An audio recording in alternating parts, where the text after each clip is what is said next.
police il finit en prison loolee nag la site internet yu bëri xëyee tey di sàkku ci autorités yi à ce que ñu réagir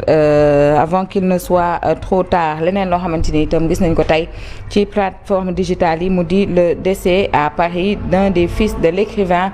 wala l'écrivaine Mariama Ba. Alors Mariama Ba dañu découvrir doomam jooju ñuy woowee Macodou Diop di Ndiogu un de ses fils ca appartement mu daal di décédé moom nag gannaaw bi famille wam amulee nouvelle am pratiquement dimanche ba tey la ñu daal di alerter la police dem malheureusement fekk dans les lieux une découverte macabre. Les autorités judiciaires dinañu mën a ordonner li nga xamante ni moom moo di ab autopsie pour comprendre les causes de la mort de cet homme. ñuy wax ba tey ni le défunt est aussi wala il était aussi le fils de Obey Diop mi nga xamante ni nekkoon na fi ministre ci régime Abdou Diouf la je pense. Nos condoléances à la famille éplorée. coowal ki nga xamante ni moom moo di l'ex-ministre de la justice Ismaïla Madior Fall moom nag wax naa leen démb que bàyyi nañu ko mu ñibbi këram mais aujourd'hui on nous dit qu'il est assigné à sa résidence. L'ex-ministre est enfermé chez lui loolee nag ñi nga xamante ni ñoom ñoo di waa APR daal dinañu koy ñaawlu bu baax a baax bokk na ci Pape Malick Ndour mi nga xamante ni jàpp na ni c'est une opération d'humiliation loolu la gis ci traitement bi nga xamante ni moom la ñu nekk di traité kooku la di Ismaïla Madior mu nekk itam ab info boo xamante ni reprendre nañ ko tey massivement ci réseaux sociaux yi. Démantelé nañu encore une fois trafic de personnes fële ca Kédougou toujours parce qu'à chaque fois il faut dire que wala dernièrement on voit que trafic d'êtres humains yu bari ca Kédougou la ñu koy démantelé. Cette fois-ci nag c'est une jeune fille wala deux jeunes filles yoo xamante ni ñu ngi jugee fële ca Nigéria ñëw Kédougou ki nga xamante ni nag moo leen jëndoon wax na ni ku ci nekk mi ngi la jëndee ci lu tolloog 500 000 francs CFA maanaam téeméeri junni et puis moo war a loolu noonu la convoyé les deux Nigériennes ñu ñëw fii ci Sénégal dans le but de les exploiter sexuellement. Et puis information bi bokk na ci info yi nga xamante ni tey itam reprendre nañ ko bu baax a baax ci réseaux sociaux yi. mu nekk jigéen naka la mënee jël moroomu jigéenam jënd ko jëlee ko dëkk ak dëkk indi ko fii di ko jaay man nag loolu tam tëj na sama bopp de parce que en fait ça aurait été une femme un homme qui avait fait ça à une femme on se serait dit ouais góor la nangam sangam mais dernièrement on voit que jigéen ñi ñooy jël jigéen di leen jënd di leen indi fii di leen exploiter moo xam sexuellement wala ci à d'autres fins. C'est vraiment très dommage tout de même ñuy assister yu mel ni parce que man pour man yi ci yeneen dëkk yi rek la amoon mais ñu ngi koy commencer nemmeeku tout de même ci suñu ay dëkk et c'est vraiment très dommage. On va parler aussi ci ab scandale bu am fële ca AIBD. Un employé de tout AS lañu daal di jugé pour vol de bijoux en or, de diamants et de 30 paquets de cheveux naturels. Moom nag ab employé la boo xamante ni dafay liggéeyee fële ca tout AS moo sàcc lu toll noonu fii ci aéroport bi. Aéroport Blaise Diagne, une affaire qui jette le trouble sur la sécurité des bagages et ce qui est vrai d'ailleurs parce qu'on voit tout le temps wala souvent ay nit yoo xamante ni seen valise yi dañ koy dajji ay nit yoo xamante ni seen valise yi dafay réer duñ ko gisaat et cetera. Aujourd'hui à cela s'ajoute ñu ne ñiy liggéey tout de même ci aéroport ba ñu am na ci ko sàcc lu toll ni dafay créer aversion ci boppu ñi nga xamante ni ñoom ñoo di voyageurs yi yëpp it lan ngay sàcc chéri looy sàcc ki nga sàcc xam nga ne lool nga ko vol de diamants de bijoux et de 30 paquets de cheveux naturels en plus foo ko jëmee lii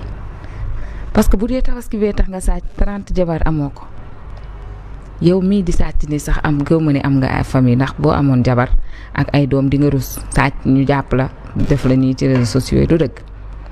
teen jël li ngeen moom bàyyi leen jëyi fu jàmbur. Le ciel tombe sur la tête de Abdou Nguer, le chroniqueur encore placé sous mandat de dépôt pour offense au chef et apologie du crime, offense au chef de l'État et apologie du crime. Il faut dire que Demba Abdou dañ ko extraire ci cellule am pour dem dégluwaat ko ci leneen loo xamante ni moom lañ ko doon toppee bokk na ci yi nga xamante ni moom laa wax léegi. On nous dit ce matin information yi wax ñu ne moom moomu la di Abdou Nguer placé waat nañ ko sous mandat de dépôt waaye ku ñu placé ba pare placé waat la double placement loolu métti na de apologie du crime Abdou moom kañ la fi wax loolu ban moment la loolu ak lan offense au chef de l'État man de Abdou fàttalikuwuma réellement fu mu apologie crime offense nag moom man nii may wax nii sax souvent ma offense moom xam naa ne ñu pay offense rek mais apologie crime xanaa bu vidéo yi amee ngeen woon ma ko rek ma xool du dëgg.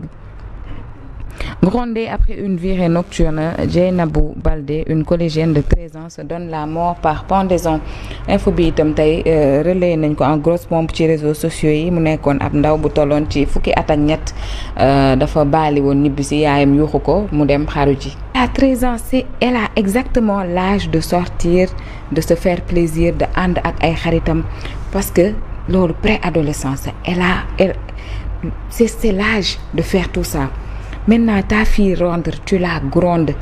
xam nga bu dee nit bu am kersa la wala nit buy gedd la wala nit buy mer la wala nit bu impulsive la mais elle va préférer sa dignité plutôt que de rester dans une maison boo xamante ne nii tout le monde la gronde wala tout le monde la juge de dérivé. Et dernièrement on voit vraiment beaucoup de cas yoo xamante ni dafay mel ni on appelle vraiment les parents à beaucoup plus d'indulgence ak seen doom yi surtout xale yi nga xamante ni ay adolescente lañ parce que c'est vraiment triste qu'une jeune fille de 13 ans perde la vie aussi gratuitement et encore une fois par le biais de ses parents. C'est dommage. Le lutteur Zarko auditionné puis relâché. Zarko dafa jamoon kenn ca MMA ba gannaaw nag bi mu expliqué ni tayu ko woon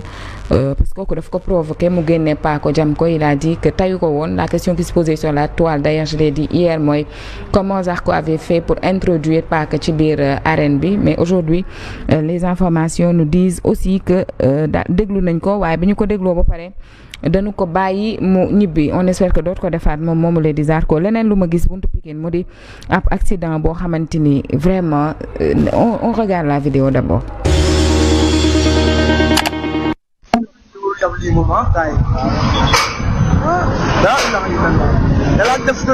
WhatsApp, Instagram, Telegram, Facebook, TikTok, Twitter, inna lillahi wa inna ilayhi rajiun. Wakam nag ñi nga ci dëj bu méttee méttee Fa Diouf Ndiaye moom nag moo nekkoon capitaine équipe boobile daal nay làqu nag ca biir terrain ba fa la daanoo nag ñu daal di koy rendre hommage nag mu doon loo xam ni lu méttee méttee la woy juróom daal nay biral kàddoom wax na de nee na sama doom ku baax la woon de ku yiw la woon de sama doom daal dama ni ci digg terrain ba ca la faatoo mu doon loo xam ni lu méttee méttee la woy juróom nag dikk na nag indi ay kaddu yu am solo am na keneen it koo xam ni mi ngi ci ay jafe-jafe yu méttee méttee der sénégalais boo xam ni ma ngi ci doon États-Unis nan ko ñaanal de waaw képp koo xam ne rek sénégalais nga ne nan ko ñaanal jëmm ji laax nan ko ñaanal baax a baax kooku nag moom mooy Serigne Saliou Ndoye nag daan nañ ko téye foofu ci États-Unis 58 personnes laax lañu bëgg laax ñu signé ab pétition ngir nag ñu mën koo bàyyi laax gàllankoor lam foofu ci diwaanu États-Unis mu doon loo xam ne lu méttee métti la dama ne free pour Serigne Saliou Ndoye mi ngi noonu kon nag loolu yi nan ko bàyyi xel bu baax a baax yéeme de ma nga ca loxol buur foofee ci diwaanu États-Unis moom daal neen ñu ko ay jege ñaar nee nañu li ko xamal mooy déglu alxuraan rek la ko xamal de xasaay suñ ci waay rek lañ ko xamal mi ngi noonu kon nag loolu nañ ko bàyyi xel bu baax a baax li jëra bàyyi xel kay mooy Pawlish Mbaye mi diggam ak Wally Ballago Seck doy na waar de Pawlish Mbaye ni man la tuddee am xar daal di jël ay nen di ko toj foofee ca kër Wally Ballago Seck di ko toj it fa nga xam ni moo ci oto yeen ne man du mam xar laa dama Wally mu wax na xëy na ma du mam xar laa ni kon nag loolu nañ ko bàyyi xel bu baax a baax a baax cay di làmb ji day dana doon loo xam ne làmb ju doy waax la diggante Franc Eumeu Sène Franc ni ko su ma la jàppee dinaa la daan de doyo moom xëy laa ni dama ni Eumeu Sène ni ko dama ni Franc yow dama ni jëlagoo kuu laa wax dem ardo dama ni demagoo ardo benn yoon dama ni ñi ko doon dajal laax du nu man te man maak yow bu nu roofoo nga xam ne lépp dëgg la Franc ni ko ba booba di nga xam ne daal bu nu roofoo nga xam ne daj nga mbër Eumeu Sène ni ko dama ni su ma nee la pang laa wax dama ni sama kuu xaju ci yow Franc dama ni sama kuu xaju ci yow laa ni waaw lamb jàngoog de nan ko ba xel ñu xool